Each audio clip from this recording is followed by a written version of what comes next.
Hi, this is Brian. And this is Monty. And we're doing an unboxing video for Cardboard Arcade of the recently released X-Wing Hawk.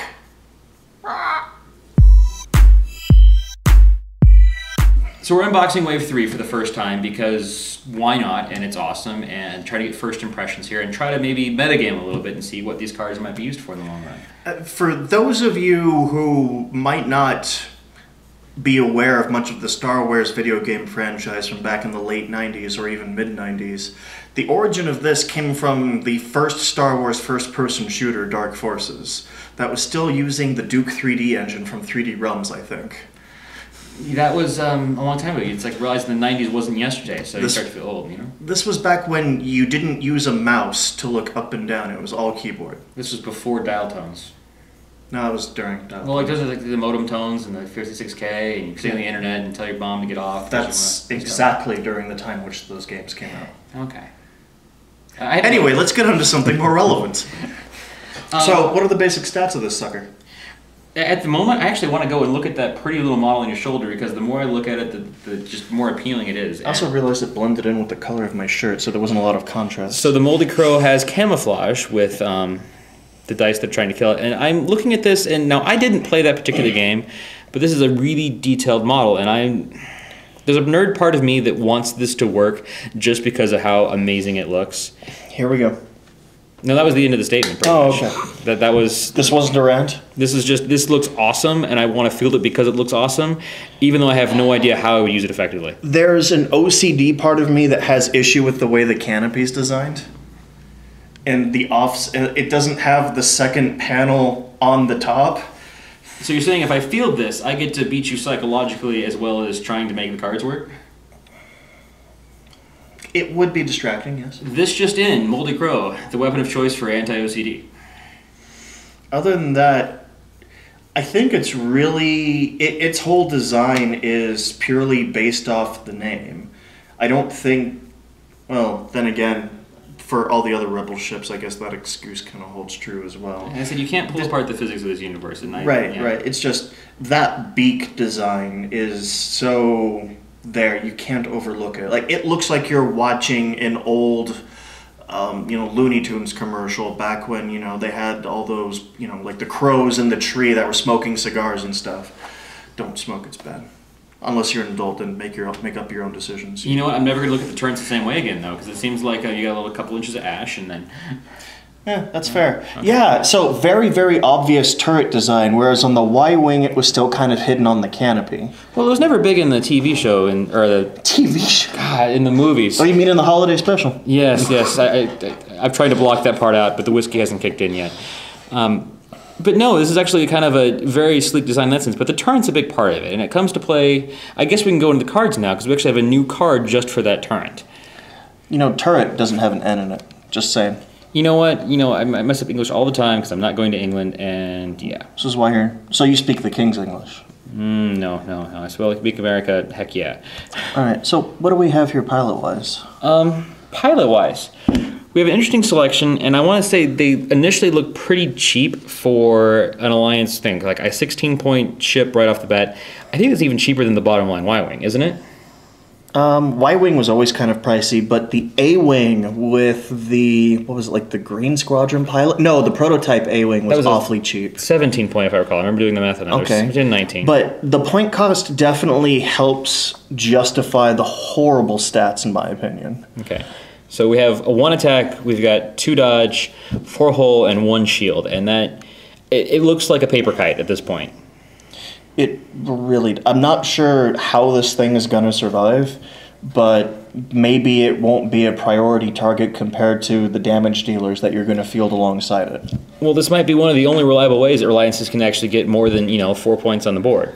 Although, here's the other thing. This is one of the first things we've seen where you don't have 2 rookies with no special abilities and then all the other guys. We've got 1 generic red shirt, and then 3 that can actually do something. Well, it looks like, just looking upside down, they must have had some very definite points, like with the lore from the video games that they wanted to hit. Which would be that guy. That might have been his co-pilot. Like, that name strikes a bell, but... All right, so let's see what we've got here. Okay. So we have, what is that? Rorik, Garnet. Here, hold on. Like the rock. Not the truck. Okay, so we're at Garnet. And at the start of the combat phase, choose one other friendly ship at range 1 through 3. That's big. That really is. Yeah, that's a big range. That is what she said, right? In between the mums. Yeah. But until the end of the phase, treat that ship's pilot skill value as 12. Ooh, that's a cheap way to get a 12 pilot skill. Would that be higher than Vader with the skill upgrade? Well, Vader's 9, so plus 2. So that means if you're afraid of someone taking Vader at skill 11... Well, this is going to be a new level of Han shoots first. Oh, that too. Yeah. So actually that might be a good pairing for this if you put this behind a Falcon. That's very rad. And when does that kick in? At the beginning of the combat phase. So you have to move. You still have to move at your regular timing. But still, Han moving at 9 still is okay. Yeah, truth. Yeah, so... It's also a good way to take another cheap ship and make it better for free, because this is only 3 more points compared to the baseline. Okay. And if Which isn't bad. That skill might be worth buying when you compare that to like a Y-Wing. But then again, you can still put the same ion turret that makes that viable in the same situation. So that's true. So, Kyle Katarn, the original owner of the ship himself, what's this guy's game? At the start of the combat phase, you may assign one of your focus tokens to another friendly ship at range 1 through 3. So we can shred focus around quite a bit, and that might be good for when we saw the proton torpedoes, being able to share those around and get that single strike going. That's true, that's true. And, like, because a lot of these, hey, do stuff with your teammates for free, has usually been range 1 in the past. So getting it up to range 3 is incredible. You could keep this guy on the other side of an asteroid belt away from the fighting and still be in range to support. Well, I think instead of having like, I believe it was Biggs tanking, if you can actually have this guy far enough back, it's like a quarterback, you can actually try to avoid being shot at in the first place. So you could probably put a defensive screen around him that might work for a turn or two. Truth. And then finally, the highest cost. Okay. Jan Ors. We have Jan Ors coming in at pilot skill level 8. When another friendly ship at range 1 through 3 is attacking, you have no stress tokens. You may receive 1 stress token to allow that ship to roll 1 additional attack dice. Interesting. Well, that goes back with the idea if we can keep in the backfield and moving just a little to get green maneuver dials, then we can keep absorbing stress tokens and getting rerolls. True. But that's still 25 points there, so we're starting to get into the expensive range. When the ship is attacking, it doesn't specify whether that has to be a primary or secondary weapon. How would you like to roll 6 dice with advanced proton torpedoes? That might be nice. I think that would destroy most things and ruin somebody's day real quick. Yeah, it would. I mean, that would take down if you already got through the shields, that would just destroy a fire spray right there. So let's see what we've got. So ion cannon, already been out for a while now with the Y-Wing. So we're good for you, but the rest of this is actually brand spanking new, isn't it? Yeah, and while we're talking about turns, like the blaster turret is the one that they came out just for the ship, and I don't really know. It seems like they want something to justify that 360 firing arc, so we can kind of get the ion turret functionality with some damage. Right, and instead of having to, well, the ion turret doesn't require anything, but this one you have to focus up and spend that focus just to shoot the weapon. So I think this is going to be a very focused-oriented ship, and it seems like we don't have a lot of that on the Rebel side right now, but... Range 1 to 2, 3 dice. Not a whole lot of frills. Yeah, but at least you can try to shoot things behind you, and that was what made the Y-Wing usable. That's true. And it's at 1 point less, too. It's not shabby. I'm okay with this. Okay. Might not world-shattering, but useful. And on note of focus, because I'm looking here, we actually have the named version of the ship. And this is the Multi-Crow, and it seems like the only difference here is that during the end phase, we actually don't remove focus tokens. So again, if we're holding this guy in the backfield, we can actually stack up focus tokens until we need them. That's true. So he starts to act like a mobile storeroom. Yeah, and that also might make him more survivable than this card suggests. Okay, because even if he has at least 2 focus tokens, that means that he could focus multiple deep evasion rolls. Yes. I'm okay with this. Now, which was the one that... So that would work best with Kyle Katarn here, at least from an aggressive support standpoint. So you can get your stretch tokens, or sort you get your focus tokens to who needs them when they need them. I mean, the other option would be you could still, say, take the skill 4 here, that makes someone else a 12, and you plan to be a little bit more offensive with him using the blaster turret, make it the Moldy Crow so that he can attack with the turret more frequently. Yeah, you can just have built those up. If you're moving slowly to the backfield anyway, or through, when you finally get ready to get in position, you'll have enough of those built up that you'll survive more than a turn. Okay, so what else do we have here? We've got a recon specialist. When you perform a focus action, assign one additional focus token to your ship. oh lord. Wow, okay, so we can double up on focus at this point. So this takes it to 11, and you always double down on 11. No, it seems more like it's just raining, dollar bills, except we're talking about focus right now. So you have to buy another starter set just for the focus tokens? Yeah, how many focus tokens does this ship come with? That's a good question, actually. I have 5, it looks like. Yeah, that looks like a larger number than usual. This just didn't buy 2 Moldy Crows, for this, especially OCD. So, extra focus tokens justifying why we only got 1 shield. You know what? I want to see what kind of build you can get with focus tokens on that. And it seems like that's going to be a very difficult build to pull off because you have to be very spatially aware, but 1 to 3 will help. Yeah, no kidding. But it depends on what you compare it with, and that's going to be something that metagame will have to see. Okay, so for 3 points, that's pretty spiffy. This is still pretty cheap. And it's a crew member, and it can go on any given one of these. It only has room for 1 crew, so unlike the Falcon, you have limited seating. Well, that might also be a nice Falcon tool, too. Ooh. Yeah. Ooh. Because the Falcon really makes use of focus very well. This is not Rebel specific. Ooh. So that means it could also be used in anything else that can use crew, like the fire spray, or in one of our other videos we talk about the Lambda shuttle, which is also crew-centric. That might be interesting to see if that can actually be one that stacks up, focus passes around. Because I know they already stack. Well, we'll talk about that one later. That's fair. What else do we have here? Intelligence agent. At the start of the activation phase, choose 1 enemy ship at range 1 to 2. You may look at the ship's chosen maneuver dial. At the start of the activation phase. So that means you're already locked in, but it's going to make a difference on how you use your actions that turn. Well, I think that's going to be paired with other things. Like there are certain things that allow you to do advanced sensors and allow you to change your movement or when your action is. So if you know you're going to collide with somebody or you want to move your boost so you do collide with somebody, this might be a very big placement thing. Because this is a large model. This might end up... No, it's not. No, it's not? No, that's a regular base. It's a regular base? Oh, that is a regular base. Okay, so I was thinking that this might be a very effective... No, so this is not a mirror release for Rebel and Imperial. The Lambda shuttle is incredibly large, just the same size as... It's the same size as the fire spray or the Falcon. This guy is tiny and he can tuck into corners or very neatly into formations without extra calculations running through your head for having to adjust his movement dials. Yeah.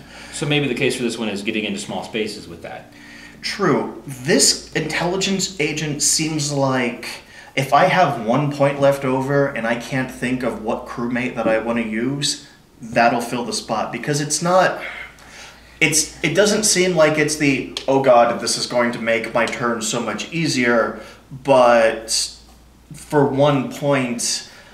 Well, it's like you've got the Powerball on the lottery. You win $2. Congratulations. Well, actually, I'm thinking right now, like, okay, so what if I stick this on the 2 guy, okay, and then I know that I've got, Biggs or Luke or somebody big at Han that's coming at that 9 value. Now I can know what he's doing beforehand and adjust my moves accordingly. You're implying Rebel on Rebel action? Sometimes it happens, Leia is I think that's illegal in 7 states. Okay, for 1 point, it's not bad, but it's no recon specialist at all. So if for some reason you can't afford this, go with the intelligence agent. I'm excited to see what players do with that. I don't know what it's going to be, but it seems like trickiness. It's not going to be the most straightforward of choices. Like you have to get devious. It's probably going to take a while to really work itself into the right meta. Yeah. And lastly, we have a saboteur. You're better at reading upside down than I am. It comes from all those years of practice teaching.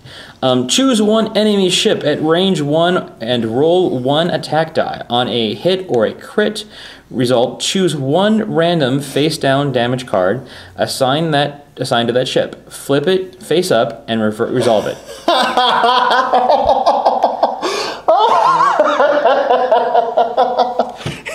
That's awesome. But This, kids, is an action, which means you are not putting this on your focus generator. So this is going to be a completely different build than what you're used to if you're going to be spreading your focus around the field. Well, that might be a lambda killer in the sense that I can go ahead and I can actually choose to bring up several times cards that I know. And if you know in that pile somewhere is that direct hit, that might just be instant damage. This is actually, I'm going to go about this the other way. I think this is an interceptor, or if you Imperials in the house are using it, an A-wing killer. Once you can get like that first bit of hull damage on the ship because you worked your butt off to get past the freaking stealth device anyway, now you can start capitalizing. Or if you've already got 2 hits on it and you flip over one of those cards and it turns out to be the crit that deals an extra damage, you just spent an action before the combat phase to wipe that ship off the board. And that might be a good counter, for especially for those late-moving TIE swarms. Absolutely. So that could be an MVP killer that's taken at least 1 hull damage. Okay. So to summarize here, because I'm getting this, I think there's lots of creative, crafty ways this build or this ship was tried, designed to be used, and how it works out is really going to depend on players and the metagame. And now this could work in very interesting ways, and it could be a total flop. And I think a lot of people were disappointed initially when they saw these cards. The moment I saw these stats, my heart sank. That was how I reacted to the final, to the Fantasy Flight preview. But a lot of these abilities, I'm actually really excited to see.